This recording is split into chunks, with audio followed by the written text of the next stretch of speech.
ពេលវេលាចេះតែដើរទៅមុខអ្វីៗគ្រប់យ៉ាងក៏ប្រែប្រួលទៅតាមពេលវេលាផងដែរអញ្ចឹងសម្រាប់ម៉ូដថ្មីក៏ត្រូវតែចូលមកបន្តដែរ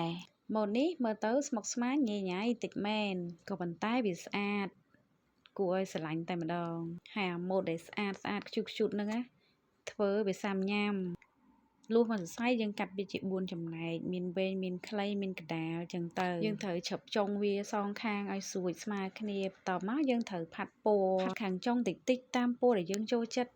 យើងចងវាឲ្យពាក់កណ្ដាលស្មើគ្នានៅពេលដែលយើងញែកឲ្យវារាងចេញមកស្មើគ្នាចឹងណាបងប្អូនយើងចងញែកបាន4ផ្កាហើយចាំយើងដាក់រដូលបិទវាបន្ត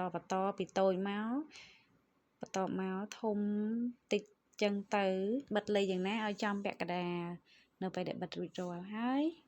យើងបិទទុកវាឲ្យវារៀងស្ងួតកៅតិចទៅចាំយើងបន្តទៅមុខទៀតដំណាក់កាលបន្ទាប់ត្រូវកាច់ចុងផ្កានីមួយឲ្យវាឡើងក្តោបឲ្យចេញរាងផ្កាស្អាតសម្រាប់ស្លឹកវិញគឺយើងដាក់តែ3ស្លឹកទៅគឺបានហើយរួចស្រេចបានមួយសម្រាប់ Spider Lily នេះវិញកាន់តែយូរវគ្គក្រោយចាំបង្ហាញបងអរគុណច្រើនសម្រាប់ការចូលចិត្តវីដេអូហើយក៏អរគុណសម្រាប់ការគាំទ្រនិងការកម្មង់ផ្កាសូមជូនពរឲ្យបងប្អូនប្រុសស្រីមានសម្ផស្សស្អាតដូចផ្កាបាយបាយ